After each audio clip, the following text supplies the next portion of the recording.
Donc tous les deux là sont bons. Mais les gens donner le mot quoi? Dernier. Bon, ça peut aussi, parce que si on dit, quand tu as fini d'écrire une lettre, si on a cacheté, c'est que c'est fini. Il faut signer maintenant et puis c'est fini. On ne met pas caché avant d'écrire une lettre. Si quelqu'un fait cacher et puis te dit, il faut écrire la lettre, tu dis, ou bien, il faut mettre ton cachet et puis moi-même, je vais aller écrire. Là, tu vas dire que, mais là, c'est grave. C'est pour dire que j'ai lu, je suis d'accord, puis maintenant j'ai mis cachet. Donc personne n'accepte. Donc le cachet vient tout en dernier lieu. C'est pourquoi les gens disent que khatam ici, que ça veut dire dernier. Sinon, khatam en arabe ne veut pas dire dernier. Le saint prophète même, il est censé nous dire qu'est-ce qu'il veut dire khatam. Le saint prophète va nous dire comment. Il dit kuntu khataman nabiyina wa adam bainal ma'i wa tin. J'étais khataman nabiyin. En ce moment, Adam était entre l'eau et l'argile. Cela veut dire que Adam n'était pas encore façonné par Dieu. Dieu n'avait pas encore façonné Adam. En ce moment-là, le saint prophète était déjà khatam nabiyin. En ce moment-là, Adam n'était pas là. Ni Noé, ni Abraham, ni Moïse. Depuis le début de la création. Donc, cela ne veut pas dire qu'il est dernier. Et puis le saint prophète, il va nous dire encore quelque chose. Il dit, Ana khatamul anbiya, Ali ya Ali anta khatamul awliya. Moi, je suis le khatam des prophètes, mais à lui, il est le khatam des wali. Si on dit, donc le saint prophète est le dernier des prophètes, ça veut dire khatam, c'est qu'Ali aussi est le dernier des wali, c'est qu'après Ali, il n'y a plus de wali. On n'a qu'à comprendre de quoi il s'agit. Même si le saint prophète disait je suis le dernier, on devait chercher à savoir qu'est-ce que ça veut dire. Car le saint prophète dit dans un hadith, Ana akhiril anbiyai, je suis le dernier des prophètes. Wa masjidi haza akhiril masajid. Ma mosquée, celle-ci est la dernière des mosquées. Il s'agit de quelle mosquée?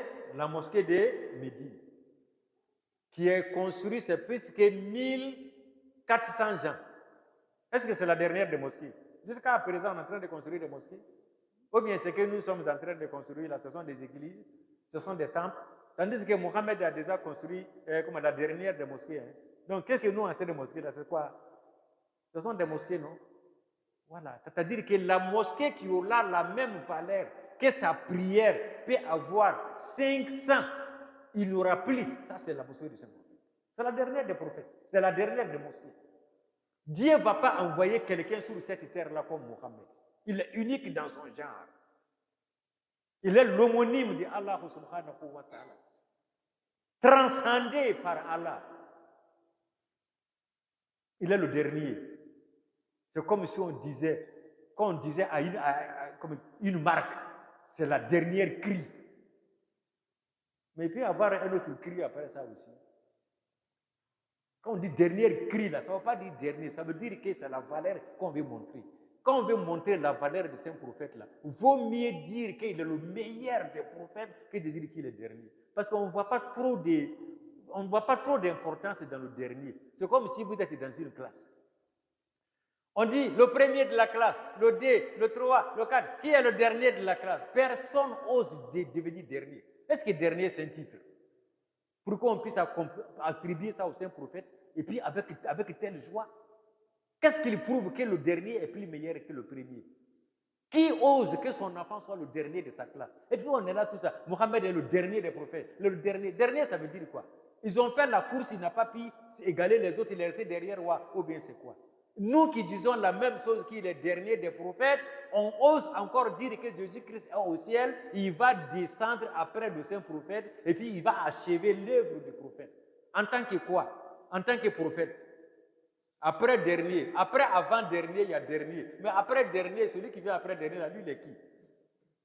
Sinon, après avant-dernier, dernier vient. Donc, on ne dit plus que Mohammed est dernier. Disons qu'il est avant-dernier parce qu'il y a dernier qui vient qui est Jésus-Christ. Ou bien, qu'est-ce qu'on comprend par dernier? C'est difficile. D'autres même osent dire que non, Jésus-Christ viendra, mais il ne sera plus prophète. On dit, ah bon, il sera quoi? Un mécanicien? Et puis un tailleur? Un ferrailleur? Il ne sera plus prophète, il sera quoi? Un enseignant? Nous, on s'attend à l'arrivée d'un prophète. Mais s'il vient qui ne sera pas prophète, il n'a qu'à rester là-bas. Parce que ici, c'est mécanique. Nous, on connaît ça. Pourtant, Jésus-Christ ne connaît pas la mécanique.